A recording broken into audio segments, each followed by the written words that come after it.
Hi అండి, అందరూ ఎలా ఉన్నారు? Welcome back to my channel అండి. ఫస్ట్ టైం నా ఛానల్ చూస్తున్నట్టే ఒక చిన్న లైక్ చేయండి, షేర్ చేయండి, సబ్స్క్రైబ్ చేయండి. మీరు ఇచ్చే లైక్ ఇంకా ఎంతో బూస్ట్ ఇచ్చిద్దండి, మరిన్ని వీడియోస్ చేయాలనిపించిద్ది. చూసి మాత్రం లైక్ చేయకుండా ఉండకండి ప్లీజ్. నేనైతే ఈరోజైతే మా ఇంట్లో వచ్చేసి గులాబ్ జాములు అయితే చేస్తున్నానండి.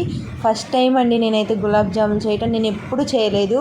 అన్నీ ఇలాగే చెప్తుంది ఏంద్రా బాబు ఈ అమ్మాయి, అసలు మరీ విడ్డూరంగా అని అస్సలు అనుకోకండి. నేనైతే డీమార్ట్కి వెళ్ళి ప్యాకెట్ తెచ్చుకున్నా కదా, ఎందుకంటే గులాబ్ జాములు చేద్దామని చెప్పి. నాకైతే రాదు. మా వదినకి కాల్ చేసి ఎలా చేయాలి వదిన ఏంటని అడిగితే మొత్తం చెప్పింది. ఆ విధంగానే పిండి అయితే కలుపుకొని మరీ మెత్తగా కాదు, మరీ గట్టిగా కాదండి. కలుపుకొని చిన్న చిన్న ఉండల్లా చేసుకొని ఒక పక్కనైతే ఒక గిన్నె అయితే పెట్టుకొని అందులోకి 4 గ్లాసుల నీళ్ళకి 2 గ్లాసులు పంచదార అయితే వేసుకున్నానండి. యాలక్కాయలు అయితే దంచేసుకున్నాను. ఓ పక్కన కళాయి పెట్టుకొని చిన్న చిన్నగా ఉండలు చేసినవి ఉన్నాయి కదండి, అవి నూనె అయితే తెరలనిచ్చి ఆ ఉండలను అయితే అందులో వేసానండి. వేసి బాగా కాలనిచ్చిన తర్వాత ఇవి బాగా కాలే లోపల నాకు కొంచెం భయంగా ఉంది. ఫస్ట్ టైం కదా, కుదురుతాయో కుదరవో అని చెప్పి చాలా భయం వేసింది.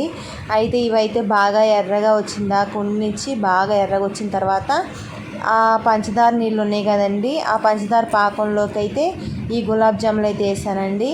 అవి వేసిన తర్వాత వాటికైతే పాకం అయితే పట్టింది. మళ్ళీ ఇంకా కొన్ని ఉన్నాయి కదండి ఆ ఉండలు మళ్ళీ వేసాను.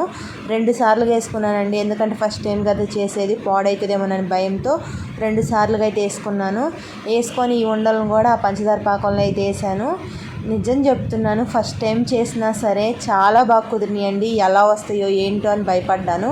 టేస్ట్ కూడా చేశానండి. టేస్ట్ చేసి బాగుంటేనే మీకు చెప్తున్నాను. ప్రాసెస్ అయితే చాలా ఈజీ. మనం రావనుకుంటే ఏది రాదండి. నేనైతే ఇది చేసి చూపించా కాబట్టి మీకు చెప్తున్నాను.